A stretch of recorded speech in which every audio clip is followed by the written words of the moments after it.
Cake খাবো, অনেক মজা করে কেক খাবো। এই কেকটা বাড়িতে নিয়ে খুব মজা করে কেক খাবো। আমার কেকটা পড়ে গেল, আমার কেকটা পড়ে ভেঙে গেল। আমি এখন কি খাবো? কত কষ্ট করে মাকে বুঝিয়ে মায়ের কাছ থেকে কিছু টাকা নিয়ে কেকটা কিনেছিলাম। এই শেকড়ের বাচ্চা শেকড়ের সাথে ধাক্কা খেয়ে আমার কেকটা পড়ে নষ্ট হয়ে গেল, ভেঙে গেল আমার কেকটা। আমি এখন কোথায় কেক পাবো? আরে আমার শেকড়ের সাথে ধাক্কা খেয়ে এই মেয়েটা অনেক ব্যথা পেয়েছে, কত কান্না করছে। আমার শেকড়গুলো যা হয়েছে, শেকড়গুলো নিয়ে আর পারি না। আরে এই বাচ্চা মেয়ে, এভাবে কান্না করছো কেন? একটা কেকই তো নষ্ট হয়েছে, তাতে কি হয়েছে? যাও বাসায় গিয়ে আরেকটা কেক কিনে নিয়ে আসো। আরেকটা কেক কিনে নিয়ে তারপর খাও। একটা কেক পড়ে গিয়েছে বলে এত কান্না করতে হয়? আরে এই গাছ, তুমি চুপ করো। তুমি কি করে বুঝবে আমি টাকা কোথায় পাবো যে আবারও কেক কিনে খাবো? একে তো তোমার এই দুষ্টু শেকড়ের সাথে ধাক্কা খেয়ে আমার কেকটা নষ্ট হয়েছে, তারপর আবার তুমি কত কথা বলছো। আমরা কি বড় লোক নাকি যে চাইলেই এত এত কেক কিনে খাবো? আমরা যে অনেক গরিব, আমার মায়ের সংসারে অনেক অভাব। আমার মা যে মানুষের বাড়িতে কাজ করে, অনেক কষ্ট করে মাকে বুঝিয়ে একটা কেক কিনেছি, সেটাও পড়ে নষ্ট হয়ে গেল। সত্যি তো, মেয়েটার কথা শুনে মনে হচ্ছে ওরা অনেক গরিব। আমার মেয়েটাকে সাহায্য করা উচিত। এই কেকটা নষ্ট হয়েছে বলে মেয়েটা অনেক কষ্ট পেয়েছে। আমি এই মেয়েটাকে সাহায্য করব। আরে এই বাচ্চা মেয়ে, তুমি আর কেঁদো না, আর কষ্ট পেও না। আমি তোমাকে সাহায্য করব। তুমি আমার কাছে যে একটা ফুল দেখতে পাচ্ছ, ওই ফুলটা বাসায় নিয়ে যাও। ওই ফুলটা বাসায় নিয়ে মাটি ভরে রোপণ করে দাও। এই ফুলটি বাসায় নিয়ে রোপণ করলেই কালকে থেকে তুমি অনেক অনেক কেক খেতে পারবে। যত খুশি তত কেক খেতে পারবে। আর মন খারাপ করো না।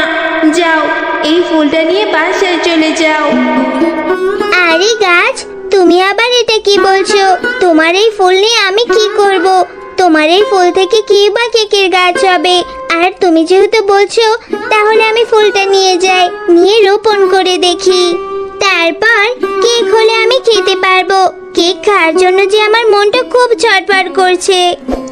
এরপর গাছের কথা মতো মিনা সেই ফুলটা নিয়ে বাড়ি চলে যায়।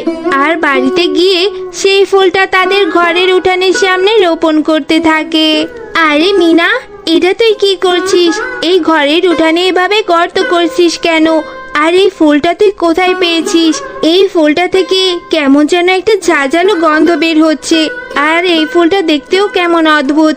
কোথায় পেয়েছিস তুই এটা? তোকে এটা কে দিয়েছে? মা, আমি তো তোমাকে কথাটা বলতেই ভুলে গিয়েছিলাম। আজকে কেক কিনে নিয়ে আসার সময় একটা গাছের শিকড়ের সাথে ধাক্কা খেয়েছি, আর সেই গাছটা আমার কষ্ট দেখে আমাকে সাহায্য করেছে। এই ফুলটা নিয়ে বাড়িতে রোপণ করতে বলেছে, তাই রোপণ করছি। এই ফুল থেকে নাকি অনেক কেক খেতে পারবো। আরে মিনা, তুই এটা কি বলছিস? নিশ্চয়ই তোর মাথা খারাপ হয়েছে। গাছ নাকি আবার কথা বলে। আর ওই গাছটা তোকে এই ফুলটা দিয়েছে। এই ফুল থেকে নাকি কেক হবে। ঘরের উঠোনের সামনে একদমই এই ফুলটা রোপণ করবি না। যা, এই ফুলটা এখনই ফেলে দিয়ে আয় বলছি। এটা যেন আমি ঘরের সামনে না দেখি। আচ্ছা ঠিক আছে মা, আমি এক্ষুনি এই ফুলটা ফেলে দিচ্ছি। আমার আর বোধহয় কেক আর শখই পূরণ হবে না। এরপর মিনা সেই ফুলটি নিয়ে তাদের বাড়ির পাশের পুকুরটাতে ফেলে দেয়।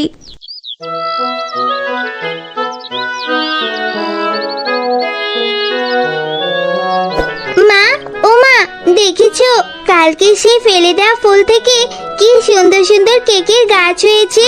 কি মজা! আমি এখন কেক খেতে পারবো, যত ইচ্ছে তত। খবরদার বলছি মিনা, এই গাছের একটা কেকও তুই খাবি না।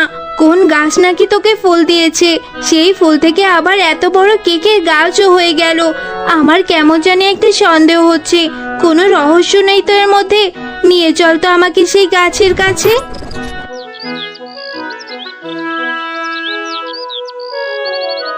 এই গাছ, তুমি আমার মেয়েকে কেকের গাছ কেন দিয়েছো বলো তো? কোনো খারাপ কিছুর উদ্দেশ্যে আমার মেয়েকে ফাঁসাতে চাও নাকি? নিশ্চয়ই কেকের মধ্যে বিষ মিশানো আছে, যেটা খেলে আমাদের অনেক বড় ক্ষতি হবে। না গো, আমার কোনো খারাপ উদ্দেশ্য নেই, বিশ্বাস করো আমায়।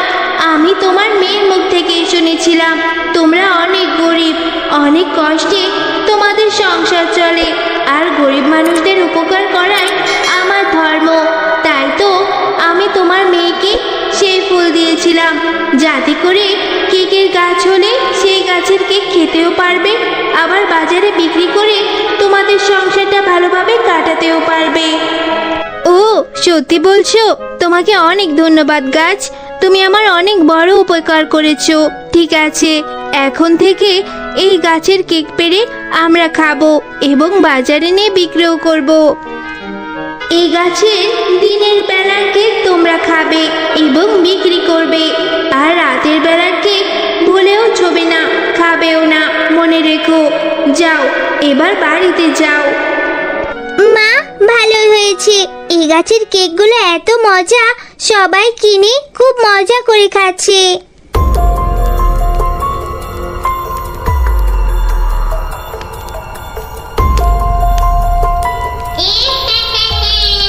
আমি ঠিক জানতাম ওই গাছ কাউকে সাহায্য করার জন্য তার ফুল ও ফল দেবে।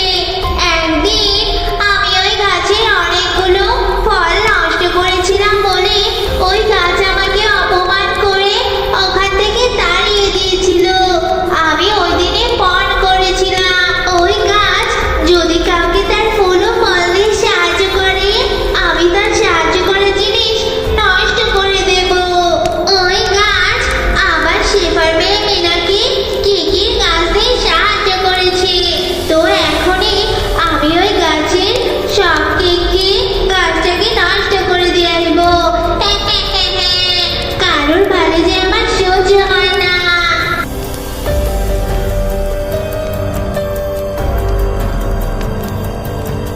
আরে এই তো পুকুরের কেকের গাছ, আমি এখনই এই সব কেক খেয়ে গাছটাকে নষ্ট করে দেব।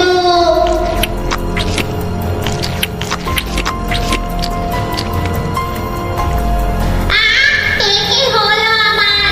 আমার গলা দিয়ে রক্ত বমি বের হচ্ছে। ওরে বাবা রে, আমার ভেতরটা যে জ্বলে পড়ে যাচ্ছে। কেউ আছো? আমাকে বাঁচাও। গাছে ধরা কেক খেয়ে এ কি হলো আমার?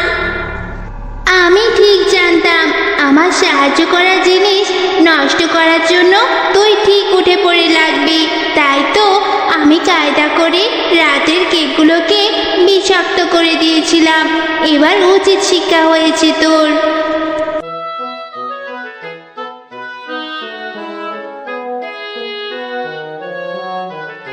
মা, গাছে ধরা কেক বিক্রি করে আমাদের সংসারের অভাবগুলো সব দূর হয়ে যাচ্ছে।